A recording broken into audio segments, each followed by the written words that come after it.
Hello friends, welcome back to the new video of PS trader. तो आज आपने देखा कि मार्केट में बहुत बड़ी बिकवाली देखने को मिली है। क्या था इसका रीज़न?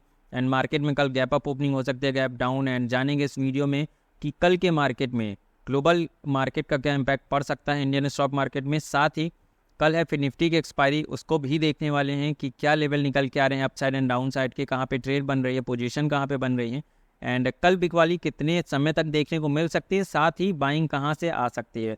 तो अपॉर्चुनिटी हम दोनों साइड की देखेंगे, लेकिन जो सेलिंग हो रही है, जो डर का माहौल बना हुआ है, वो क्यों बना हुआ है, वो भी इस वीडियो में जानने वाले हैं। तो दोस्तों, वीडियो बहुत ज़्यादा इंपॉर्टेंट होने वाली है। विदाउट एन स्किप वीडियो को पूरा देखें, एंड अगर आप चैनल पर नए हैं तो चैनल को सब्सक्राइब करके बेल आइकॉन को हिट करें, ताकि डेली बेसिस पे जो हमारी वीडियोज़ निकल के आती हैं, अपडेट्स होते हैं, वो सबसे पहले आप तक पहुँचें।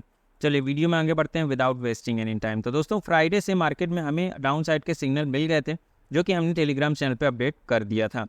तो अगर अभी तक आपने हमारा free of cost official Telegram channel join नहीं किया है, तो उसकी लिंक मैंने डिस्क्रिप्शन, कमेंट बॉक्स दोनों जगह प्रोवाइड कर दी है। जाके विदिन 5 सेकंड जरूर ज्वाइन करें, जिससे जो भी अपडेट मिलते हैं वो सबसे पहले आप तक पहुंच जाएं। हाँ, तो बात ये है कि डाउन साइड के सिग्नल जो मिले थे उसमें भी अपडेट किए गए थे, एंड अमेरिकन मार्केट में भी जो डाउन साइड की क्लोजिंग देखने को मिली थी, या कह के चलें कि भयंकर तरीके से ग्लोबल मार्केट टूटे थे, और कारण वही है, अमेरिका में रिसेशन का खतरा। और सुनने में अजीब लग रहा होगा, लेकिन सच यही है। आज यूएस मार्केट टूट रहा है। अभी भी ग्लोबल मार्केट में दिखाऊंगा, डाउ जोन्स 1100 पॉइंट डाउन खुला है ना। अब रिकवर कितना होता है वो हम सुबह तक में देख लेंगे, लेकिन अभी की बात मैं बता रहा हूँ, वो आगे चल के अपन वीडियो में देखते हैं। तो अभी भी डाउ जोन्स में हमें गिरावट, बड़ी गिरावट देखने को मिल रही है। तो ये जो क्रैश का रीज़न है यूएस मार्केट में, कुछ जापानीज़ मार्केट में क्या ऐसी चीज़ें चल रही हैं उसको भी देखते हैं। तो 2-3 ऐसी चीज़ें हैं, वो सारी चीज़ें डिस्कस करते हैं एक एक करके। देखिए क्या होता है, अभी रिसेशन की जो बातें चल रही हैं अमेरिकी बाज़ार में, तो वहाँ पर बेरोज़गार दर भी 3 साल की ऊंचाई पर पहुँच गई है। जो नई नौकरियों के आंकड़े निकल के आए हैं जुलाई महीने में, वो एक्सपेक्टेशन से कम थे। नौकरियां मिली जुलाई में 1.14 लाख, उम्मीद थी 1.85 लाख थी। अब इनसे मतलब क्या निकाला जाए? देखिए, यूएस फेड लगातार स्ट्रिक्ट मॉनेटरी पॉलिसी अपना के चल रहा है, यानी कि ब्याज दरें एलिवेटेड लेवल पे रखी गई हैं। मतलब ब्याज दरों से बहुत समय से छेड़छाड़ नहीं की जा रही है, लेकिन एक हायर लेवल पे तो है ब्याज दरें। अब इसमें होता क्या है कि अगर आपने ज़रूरत से ज़्यादा समय तक अगर ब्याज दरों को ऊपर रखा, तो उसका खामियाजा इकोनॉमी को झेलना पड़ेगा। आप महंगाई को तो कंट्रोल कर रहे थे, आप अपने 2% के टारगेट के करीब पहुंचने की कोशिश कर रहे हो, लेकिन जो आपने एलिवेटेड लेवल पे ब्याज दरें रख दी, अब उसके कारण जो मंदी का खतरा मंडरा रहा है, जॉब लॉसेस हो सकते हैं, और ये जो नई नौकरियों के आंकड़े निकल के आ रहे हैं, वही बता रहे हैं कि इस बार की स्थिति कुछ ठीक नहीं है। वहाँ पर एक इंडिकेटर है जो रिसेशन का खतरा बता रहा है। तो ये एक अमेरिका में एक बहुत बड़ी चुनौती बन गई है यूएस फेड के सामने। और अभी जो रिपोर्ट निकल के आई थी यूएस फेड की तरफ से, रेट कट नहीं हुए हैं, अनचेंज हैं। वो चीज़ें मैंने पिछली वीडियो में डिस्कस की थी, बट सितंबर में रेट कट करने की पूरी उम्मीद थी। मैंने पिछली वीडियो में बताया है कि जो यूएस फेड अब रेट कट करेगा, है ना, लेकिन अटकलें क्या शुरू हो गई हैं कि भैया 25 बेसिस पॉइंट से काम नहीं चलने वाला है, अब तो 50 बेसिस पॉइंट कटौती करो, उसके बाद नेक्स्ट पॉलिसी आएगी उसमें 50 बेसिस पॉइंट कम करो, और उसके बाद नेक्स्ट जो आएगी उसमें 25 करो। तो आप समझ सकते हैं कि ऐसे में इकोनॉमी के ऊपर सबसे बड़ा खतरा है। अब दूसरी चीज़ क्या निकल के आ रही है, वो ये है कि आपको एक शब्द सुनाई दे रहा होगा इन दिनों, येन कैरी ट्रेड। यहाँ पे मैं आपको दिखा भी देता हूँ, yen carry trade. Here's why everyone talking about Japanese yen and carry trade. इसमें क्या होता है ये समझ लेते हैं, ठीक है।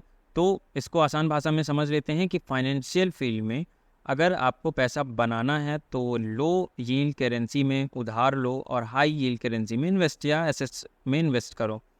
लो यील्ड करेंसी मतलब जिस देश में कम इंटरेस्ट रेट है उसकी करेंसी में बोरो करो, और जिस देश में हायर इंटरेस्ट रेट है उसकी करेंसी में या फिर उसके एसेट्स में इन्वेस्ट करो।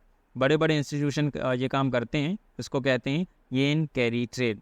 आमतौर पे निवेशक जापान को चुनते हैं। जापान एक लो इंटरेस्ट रेट वाली कंट्री है, वहाँ पर 0% पॉलिसी रेट रखे हुए थे।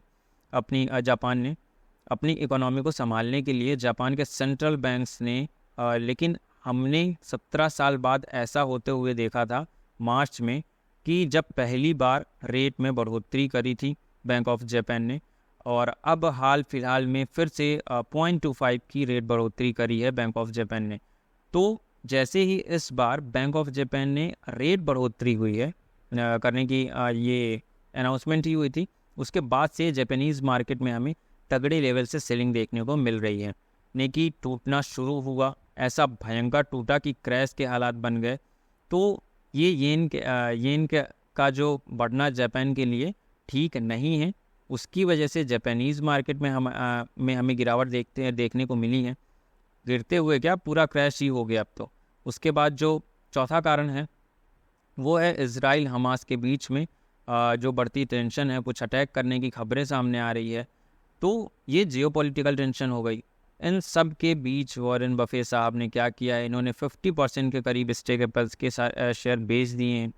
अब हमारे यहाँ क्या चल रहा है, तो आरबीआई की पॉलिसी यहाँ भी आएगी। 6 से 8 को एमपीसी की पॉलिसी बैठक है, 8 तारीख को आरबीआई के इंटरेस्ट रेट के ऊपर अनाउंसमेंट आएगी। देखते हैं इस बार क्या आरबीआई गवर्नर क्या कहते हैं, क्योंकि इस बार देखना ये है कि ग्लोबल रिसेशन को लेकर वो क्या बोलते हैं, और क्या इस बार इंटरेस्ट रेट को लेकर वो भी कमेंट करेंगे कि पॉलिसी में या नेक्स्ट पॉलिसी में भी कुछ इशारा देंगे इंटरेस्ट रेट कम करने का। रिसेशन अमेरिका में आया है तो इंडिया में कितना बड़ा खतरा हो सकता है, ये सब चीज़ें हम देखने वाली होंगी। तो आरबीआई गवर्नर के पास बहुत सारे इस बार सवाल होंगे जिनका उनको जवाब देना होगा जब उनकी प्रेस कॉन्फ्रेंस होगी आरबीआई पॉलिसी के बाद। तो ये एक बड़ा इवेंट भी कह सकते हैं या निकल के आने वाला है।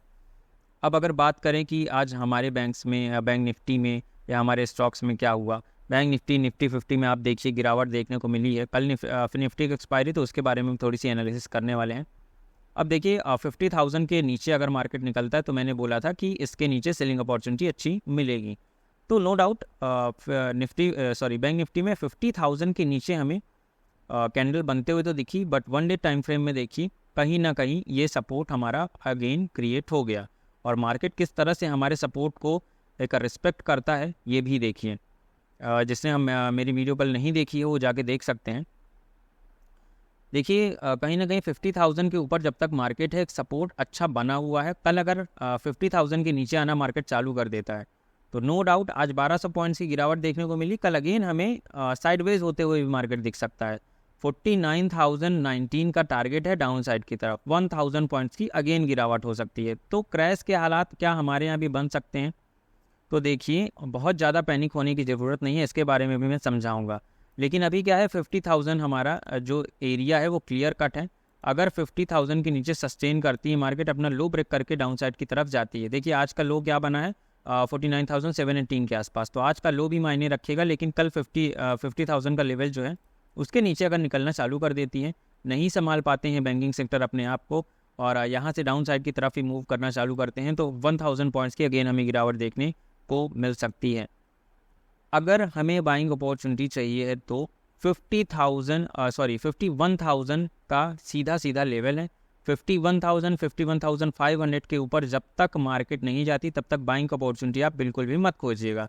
भले मार्केट अब यहाँ से ऊपर जाना चालू करती है, जाने दीजिएगा, अच्छी बात है। अच्छा करेक्शन मार्केट ले चुकी है, अगर इस करेक्शन से सीधे ऊपर जाना चालू करती है वेल एंड गुड है। अदरवाइज हमें डाउन साइड की मार्केट जिस साइड जाएगी, जिस ट्रेंड में रहेगी, हमें उसी ट्रेंड में पैसे बनाना है और पैसे बनाने से हमें मतलब है बस। अभी क्या है, जो इन्वेस्टर हैं उनका पोर्टफोलियो जरूर रेड होगा, उनको क्या करना है वो भी मैं इस वीडियो में आगे बता देता हूँ।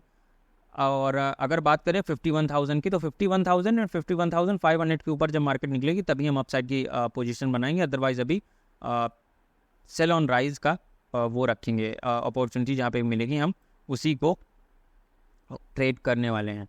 अब अगर 50,000 से नीचे निकलेगी तो 49,000 हमारा फर्स्ट टारगेट होगा डायरेक्ट। हालांकि 49,500 पे मार्केट आके स्टक करेगी, बट नो वरी, अगर 50,000 से नीचे निकलती है तो वन वे मूवमेंट हमें देखने को मिल सकता है। अगर कल गैप डाउन ओपनिंग नहीं होती है तो ग्लोबल मार्केट में गिफ्ट निफ्टी में जैसी भी ओपनिंग होगी वो मैं मॉर्निंग में अपडेट कर दूंगा टेलीग्राम चैनल पे। अब अगर बात की जाए निफ्टी 50 की, तो वो क्या परफॉर्मेंस दे रहा है, क्या परफॉर्मेंस कर रहा है। एक लेवल कल मैंने बताया था, फिप के लेवल मैंने बता रखे हैं कल के दिन में। तो यहाँ पे क्या है, आज का लो बनाया निफ्टी 50 ने कहाँ पे 23,900 के आसपास। अब मार्केट 23,180 के लिए तैयार है। अगर मार्केट कल के दिन में 24,000 से नीचे निकल जाता है तो आप समझिए यहाँ पे भी 500 to 600 पॉइंट्स की गिरावट अगेन देखने को मिल सकती है। नो डाउट देखिए अच्छी अपॉर्चुनिटी कब मिलेगी, गैप डाउन, इतने बड़े बड़े गैप डाउन के बाद अपॉर्चुनिटी नहीं मिलती है। लेकिन हाँ मार्केट अगर यहाँ से एक तो आप BTST पोजीशन ले जाएंगे और गैप डाउन हो गया 400-500 पॉइंट का, तब आपको अच्छा प्रॉफिट हो सकता है। अदरवाइज मार्केट खुलते ही आप कोई पोजीशन बनाएंगे, वॉलेटिलिटी हाई रहती है वहाँ पे, अगर आप स्टॉप लॉस लगाते हैं तो नो डाउट वहाँ पे स्टॉप लॉस हिट होने ही होने हैं। लेकिन अगर पोजीशन आप बनाते हैं 9:30 के बाद, तो थोड़ी सी वॉलेटिलिटी कम होगी 9:45 तक। एक मतलब कि मार्केट में 15 मिनट का टाइम फ्रेम लगाइए, उसके बाद देखिए कि मार्केट किस साइड जा सकती है। और प्रॉपर मैं टेलीग्राम चैनल पे लेवल्स भी इसीलिए अपडेट कर देता हूँ। आज मार्केट 24,170 का एक लेवल मैंने दिया था, उसके नीचे निकलते ही हमें शार्प फॉल देखने को मिल रहा था। उसके बाद रिकवरी कहाँ से आई है, रिकवरी आई है 23,895 यानी 900 के ऊपर से। अब अगर बात करें कि 24,000 पे अगेन मार्केट आ चुका है तो ठीक है, यहाँ पे कोई दिक्कत नहीं है। लेकिन आज का लो जो बना है 23,898 यानी 900 के आसपास का, इसको मार्केट अगर ब्रेक करता है आज के लो को, तो 23,500 आपका फर्स्ट टारगेट होगा एंड देन सेकंड टारगेट होगा 23,180 का। और 23,180 जो लगा हुआ है वो एक अच्छा सपोर्ट एरिया भी है। अब 23,500 आपका कल के दिन में फर्स्ट टारगेट अगर मार्केट डाउन साइड में निकलती है, और आज का लो प्रीवियस लो यानी कि टुडेज लो अगर ब्रेक होता है, तो आप कल के दिन में डाउन साइड की अपॉर्चुनिटी देख सकते हैं। अप साइड की अगर बात करें तो अभी के लिए कोई अपॉर्चुनिटी नहीं है। आज का हाई ब्रेक हो जाए अप साइड की तरफ कल के दिन में, तब भी कोई अपॉर्चुनिटी नहीं है। अप साइड की अपॉर्चुनिटी अब बनेगी 24,559 के ऊपर, और मार्केट अभी वहाँ से थोड़ी सी दूर दिख रहा है, तो गैप अप ओपनिंग की तो संभावना है नहीं। अगर गैप डाउन या फिर साइडवेज ओपनिंग होती है तो उस पर भी आपको क्या करना है, थोड़ी सी वेट करके पोजीशन बनानी है 23,500 देन 23,180 की।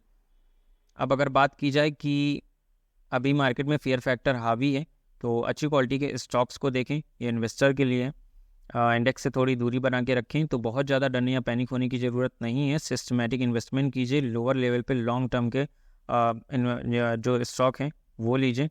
बहुत अच्छी अपॉर्चुनिटी भी निकल के आ रही है। अगर मार्केट डाउन साइड आ रहा है तो कोई बहुत ज़्यादा डरने की ज़रूरत नहीं है। अच्छी क्वालिटी के यानी कि स्टॉक्स में अगर देखा जाए, IT में तो मैं नहीं बोलूँगा, लेकिन हाँ रिलायंस हो गया 3.5% की गिरावट देखने को मिली है। HAL है, HUL है, टाइटन है, टाटा मोटर्स हो गया 7.5% की गिरावट देखने को हमें मिल रही है। तो इन सब सारी चीज़ों में ऐसे कुछ स्टॉक्स हैं जो कि आपको अच्छा रिटर्न दे सकते हैं, और बहुत जल्दी अच्छा रिटर्न मिल जाएगा जैसे ही मार्केट रिकवर करना चालू होगी। तो फिलहाल के लिए अगर मार्केट जब तक डाउन आ रही है तब तक आप अपनी कैपिटल सेव करके रखिए। और जो न्यू ट्रेडर हैं उनसे सिर्फ और सिर्फ इतना कहना चाहूँगा कि आप ओवर ट्रेडिंग कम करिएगा। ओवर ट्रेडिंग अवॉइड करेंगे, आपके लॉसेस कम होंगे, साथ ही जो टैक्सेस बढ़े हुए हैं STT वगैरह में ज़्यादा पैसा जाने वाला है। दैट्स वाई अगर आप ओवर ट्रेडिंग कम करेंगे तो आपका आधा कैपिटल वहीं से बच जाएगा। ग्लोबल मार्केट की बात कर लेते हैं। ग्लोबल मार्केट में देखिए बहुत बड़ी गिरावट कहाँ, डाउ जोन्स में 1000 पॉइंट, जैसा कि मैंने बोला था। S&P 500 में 173, नैस्डैक 600-700 पॉइंट्स गिर रहा है। तो अभी भी मार्केट में कोई उछाल देखने को नहीं मिल रही है। जो करेक्शन आया है वो करेक्शन ही देखने को मिल रहा है। जापानीज़ मार्केट में क्या है, सीधा सीधा हमें डाउन साइड की ऐसी मूवमेंट, क्रैश के हालात बने हुए हैं। गिफ्ट निफ्टी अगर रिकवरी करेगा तभी हमें रिकवरी होते हुए दिखाई देगी। साथ ही ग्लोबल मार्केट में जो रिसेशन बना है US मार्केट का, तो वहाँ से हमें इंडियन स्टॉक मार्केट में भी जो बुरा हाल है वो देखने को मिलता ही रहेगा। अभी सबको, अगर US मार्केट में कोई चीज़ें हो रही हैं तो वो सबको झेलनी पड़ेगी, इंडियन स्टॉक मार्केट को भी झेलनी पड़ेगी। और US फेड की जो मीटिंग थी उसमें रेट कट नहीं हुए, अनचेंज रह गए। इंडियन स्टॉक मार्केट में जो RBI की पॉलिसी निकल के आएगी, बहुत बड़ा उसका भी हाथ रहेगा मार्केट को अपसाइड या डाउन साइड में करने का। तो 6 से 7 यानी 2 से 3 दिन में हमारे मार्केट में भी क्या हालात होने वाले हैं वो आप सब अच्छे से जानते हैं। न्यू इवेंट जितने आने वाले हैं वो मैंने अपडेट कर दिया है, और जुड़े रहिएगा, जिससे जो भी न्यूज़ आती है वो सारी चीज़ें आपको मैं बताता रहूँ। टेलीग्राम चैनल ज्वाइन करके रखिएगा। लिंक जैसा कि मैंने बताया डिस्क्रिप्शन, कमेंट बॉक्स दोनों जगह प्रोवाइड कर दी गई है। मिलते हैं नेक्स्ट न्यू वीडियो में। Till then keep learning and keep growing.